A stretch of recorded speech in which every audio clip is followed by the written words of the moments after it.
الحمد لله رب العالمين والصلاة والسلام على رسوله الكريم محمد بن عبد الله الأمين وعلى آله وصحبه أجمعين وبعد. قال النبي صلى الله عليه وسلم: إني بعثت لأتمم مكارم الأخلاق. وقال سيد المرسلين في موضع آخر: إني بعثت معلما. اسٹیج پر تشریف فرما حضرات علماء کرام، معزز سامعین، بزرگوں اور ساتھیوں، میرے پاس 18 منٹ کا وقت ہے اور میں انشاءاللہ کوشش کروں گا کہ اپنے وقت کے اندر ہی اپنی بات سمیٹ لوں.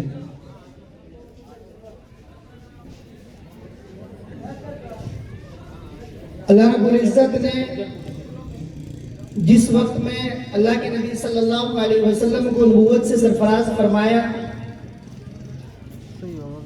یہ وہ زمانہ تھا کہ جب وحی لے کر آنے والا فرشتہ حضرت جبرائیل علیہ السلام کو دنیا میں آئے ہوئے تقریباً 650 سال گزر چکے تھے. اس 650 سالہ طویل وقفے میں زمین و آسمان کا وحی کا رابطہ تقریباً ختم ہو چکا تھا. اس بیچ کوئی نبی دنیا میں نہیں آیا. سیدنا عیسیٰ علیہ نبینا علیہ السلام کے بعد سید المرسلین محمد رسول اللہ صلی اللہ علیہ وسلم کو جب 571 میں دنیا میں پیدا فرمایا اللہ رب العزت نے، اور اس کے تقریباً 40 سالوں کے بعد جب آپ کو نبوت سے سرفراز کیا گیا، اس زمانے کی جو برائیاں ہیں، جو عام حالات تھے، وہ تقریباً ہر خطاب میں سامعین سنتے رہتے ہیں. لیکن عجیب بات یہ تھی کہ اللہ رب العزت نے جس چیز کا سب سے پہلے مرحلہ اور جس چیز کو پہلی ترتیب میں ترجیحی طور پر بیان کیا تھا، وہ علم کا ذکر تھا. اس میں پہلا جو لفظ تھا وہ تھا پڑھیے. اقرأ بسم ربک الذی خلق خلق الانسان من علق. اگلی 4-5 آیتیں. عجیب بات یہ رہی کہ زمانے کے گزرنے کے ساتھ ساتھ تعلیم کو اداروں کے ساتھ خاص کر دیا گیا.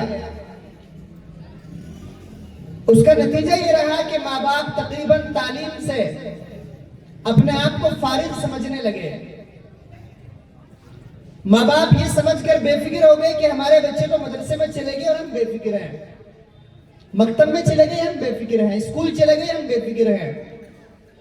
نہیں، آپ نے اپنی ذمہ داری کا ایک حصہ ادا کیا ہے. بچے کی تعلیم اور تربیت کرنا یہ آپ کی ذاتی ذمہ داری تھی، جس کو آپ نے دوسرے کے سر ڈال کر اپنے آپ کو بے فکر سمجھا.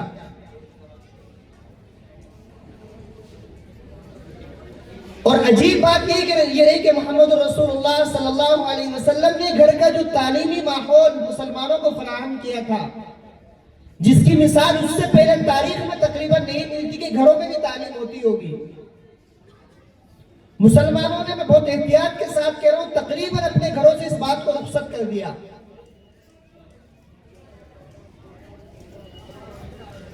آج کے اس موجودہ حالات میں جس چیز کا چہار جانب سب سے زیادہ تذکرہ کیا جا رہا ہے وہ مسئلہ ارتداد ہے.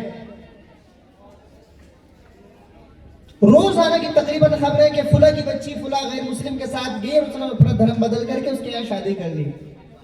جتنے موبائل چلانے والے لوگ ہیں سب کے موبائلوں میں یہ خبریں تقریباً ہر روز بدل کے ہیں. یہ اس کا ایک ایکس رے ہے. لیکن بات یہ ہے کہ اس کے علاج کی کیا فکر کی گئی. محض 4 لوگوں کے بیچ بیٹھ کر کے اس بات کا ذکر کر لینا فلاں کی بیٹی چلی گئی اور اپنا آپ کو مطمئن کر لیا. یہ خطیب نے منبر پر بیٹھ کر کے بتلا دی اور ہم بے فکر ہو گئے.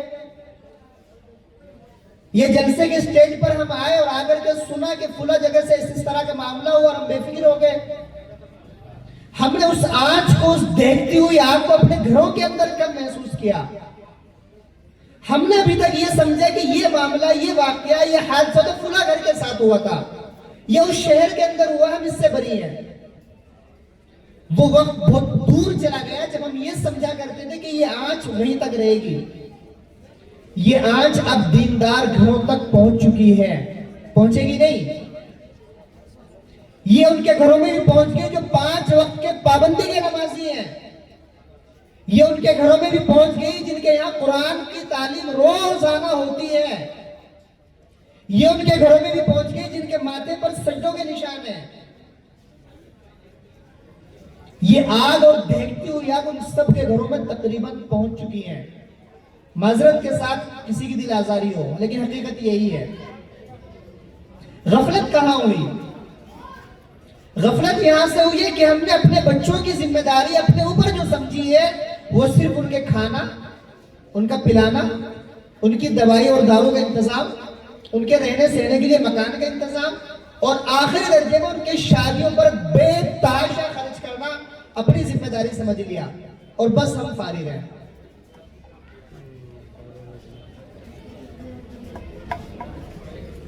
یہ اپنے اپنے فرائض ادا کیے ہیں، ذمہ داریاں ادا نہیں ہوئی.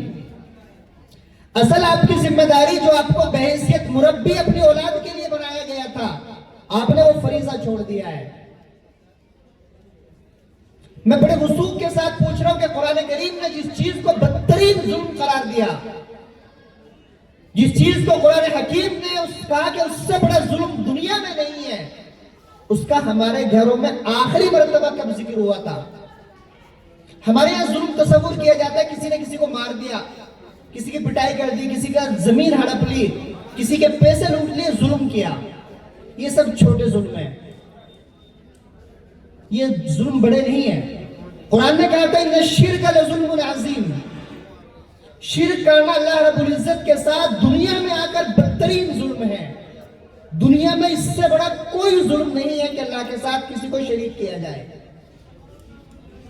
جتنے لوگ میرے سامنے بیٹھے ہیں، میرے آزو بازو میں، بڑے احتیاط کے ساتھ پوچھ رہا ہوں کہ آپ دل پر ہاتھ رکھ کر بتلائیں کہ آپ نے اپنے گھروں میں آخری مرتبہ توحید کا ذکر کب کیا تھا؟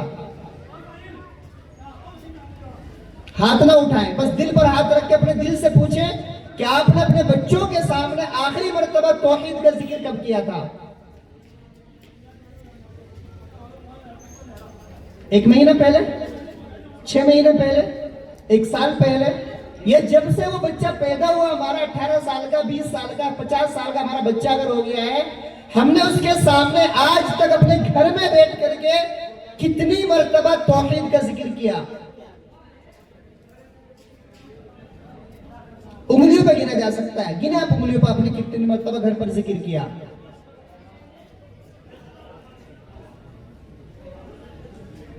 جس چیز کا ذکر ہمارے گھروں میں بنیادی طور پر ہونا چاہیے تھا، جس کی حیثیت بنیادی تھی، ہم نے اس کو چھوڑ دیا.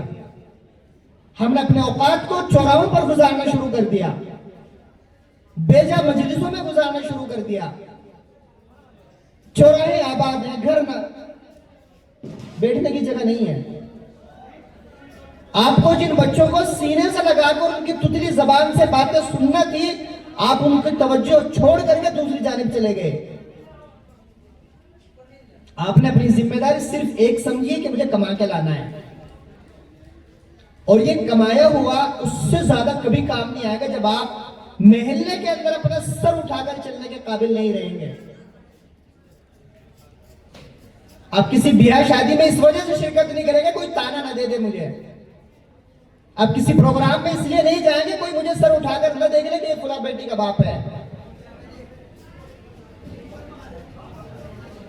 قرآن کریم نے انسانوں کو اپنے گھروں کی تربیت کی ذمہ داری بنیادی طور پر دی تھی. افسوس ہے کہ ہم نے اس بنیاد کو چھوڑ دیا. نبی کریم صلی اللہ علیہ وسلم نے جس وقت اپنی دعوت کا آغاز کیا وہ محلے سے نہیں کیا تھا. سب سے پہلا آغاز اپنے گھر سے کیا تھا. سب سے پہلی دعوت اپنی اہلیہ محترمہ سیدہ اما جان خدیجہ کبریٰ رضی اللہ تعالیٰ عنہ کو دی تھی. ہم نے دعوت کو اپنے گھر سے چھوڑ دیا, اس کو اپنی ذمہ داری نہیں سمجھا. ہمیں پتہ ہی نہیں ہے ہمارے بیٹے کے دوست کون ہیں, ہمیں نہیں معلوم ہماری بیٹی کی سہیلیاں کون ہیں.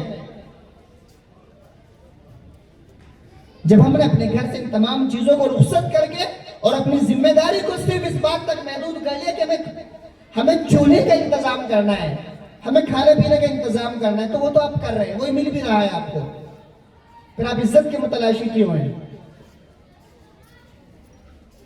جو ذمہ داری, جو فرائض آپ کو بحیثیت باپ کے دیا گیا تھا, قرآن نے آپ کو قوام کہا تھا, رجال قوامون علی النساء. قوام کا مطلب یہ نہیں تھا کہ آپ کو خالی سرداری گھر کی دے دی جائے گی, ذمہ داریاں دی گئی تھی. اور معذرت کے ساتھ بات یہ کہ ان ذمہ داریوں میں ان کو ادا ہی نہیں کیا گیا, بلکہ ان کی ذمہ داریوں میں بدترین غفلت برتی گئی, جس کا نتیجہ یہ نکلا جو آج سامنے آ رہا ہے. یہ سب کام اور یہ باتیں ایک دن میں نہیں ہوئے, ان کے پیچھے تو سینکڑوں برسوں سالوں درجنوں سالوں کی محنتیں ہیں. باطل نے تو 100 سال پہلے اپنی بنیاد رکھی تھی, جس کو آج وہ پھل کے طور پر استعمال کر رہا ہے. لیکن معاملہ یہ کہ ہم نے اپنے گھروں کو کہاں تک سمجھا. میں 3 موٹی موٹی باتیں آپ کو کرنے کی کہہ کر کے گزارش کر کے اپنی جگہ لوں گا. 3 کام اہم طور پر کرنے کے ہیں.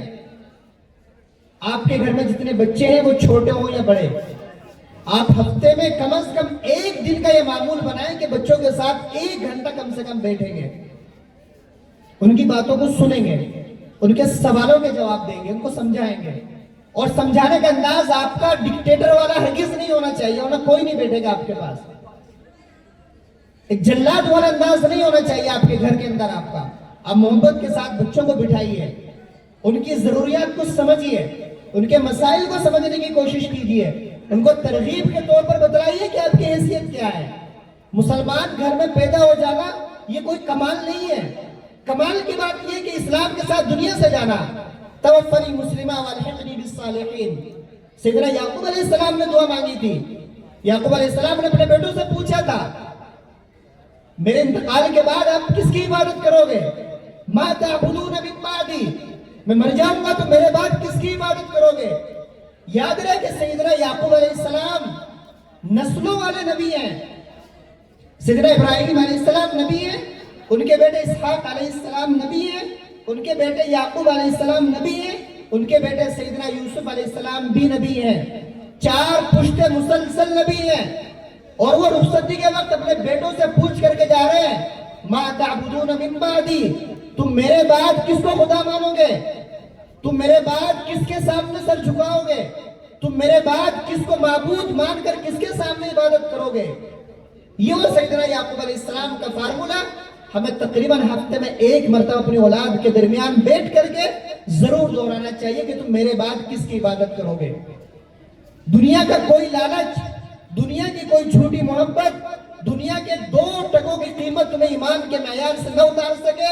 اگر آپ نے اپنے بچوں کا یہ یقین, یہ ایمان گھر میں بیٹھ کر کے ان کی زبان میں ان کے معیار کے مطابق اگر آپ اس پیغام کو پہنچانے میں کامیاب رہے, تو آپ سمجھئے کہ آپ نے اپنے باپ ہونے کا, اپنے بھائی ہونے کا, اپنے گھر کا ذمہ دار ہونے کا حق ادا کر دیا. اللہ رب العزت ہم سب کو عمل کرنے کی توفیق عطا فرمائے. وآخر دعوانا الحمدللہ رب العالمین. بھائی ماشاءاللہ آپ حضرات جو ہے بیان بھی سنتے رہے, تھوڑا سا ماحول